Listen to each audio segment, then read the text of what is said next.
Curious George Harvest Hoedown by Gina Gold. It was a special day in the country. The Renkinses had invited everyone to a hoedown at their barn to celebrate the harvest. George wasn't sure what a hoedown was, but getting ready for one sure was fun. Mr. Renkins was explaining to George and his friend Allie that a hoedown was a big party with hay rides and square dancing. And the best part is the live bluegrass music, he added. Bluegrass is lightning fast, foot-stomping music that'll make you want to jig. It's a hoot, Mr. Renkin said with a laugh. Suddenly, George and Allie heard music in the distance. Everyone ran outside and saw a double-decker bus pulling up to the barn. There were musicians on the top deck. Mrs. Renkins introduced the group as the Uptown Bluegrass Band. George had never seen so many instruments before. There was a banjo, a fiddle, an upright bass, and a mandolin. There they are. There's the banjo, and the fiddle, and the upright bass. There's the mandolin. Oh, and there's a guitar. And the very last instrument was a guitar, played by a man named Jerry. The guitar looked like the most fun to play. George and Allie oohed and ahed over Jerry's dazzling guitar. "Oh, you like my guitar?" Jerry asked. "I made it myself." George and Allie were amazed. "Well, it was easy," Jerry said.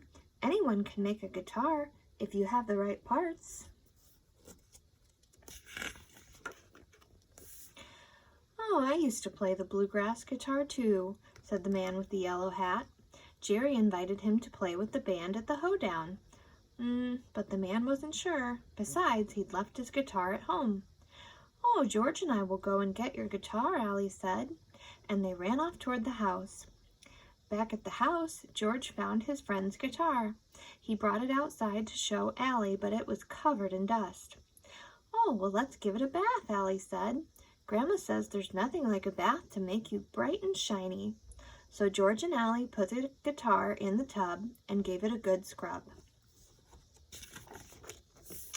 "Uh-oh," Allie said as she looked at the soggy instrument. The bath hadn't made the guitar shiny at all. It made it lumpy and peely. George needed another guitar for the man to play at the hoedown, and fast. Then he remembered what Jerry had said. Anyone can make a guitar, you just need the right parts. George knew just what to do. He would make a new one.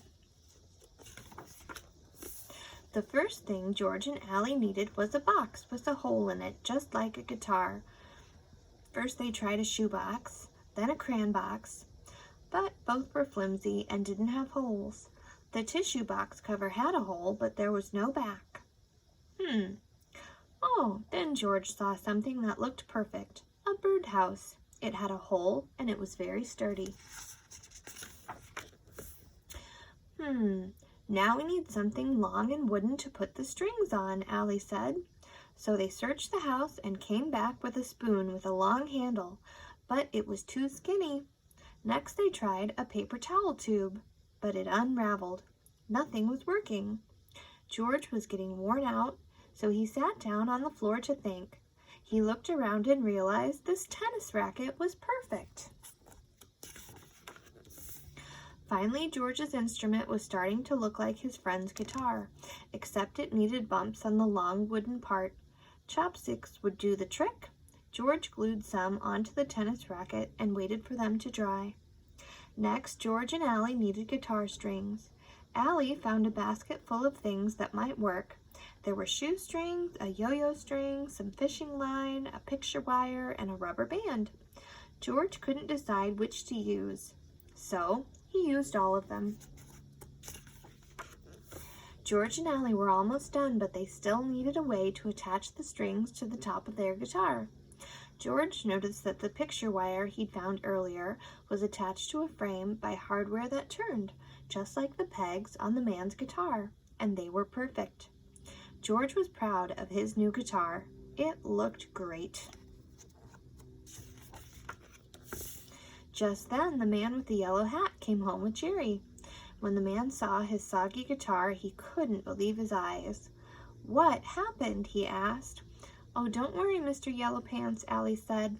"You can still play tonight. We made you a new guitar."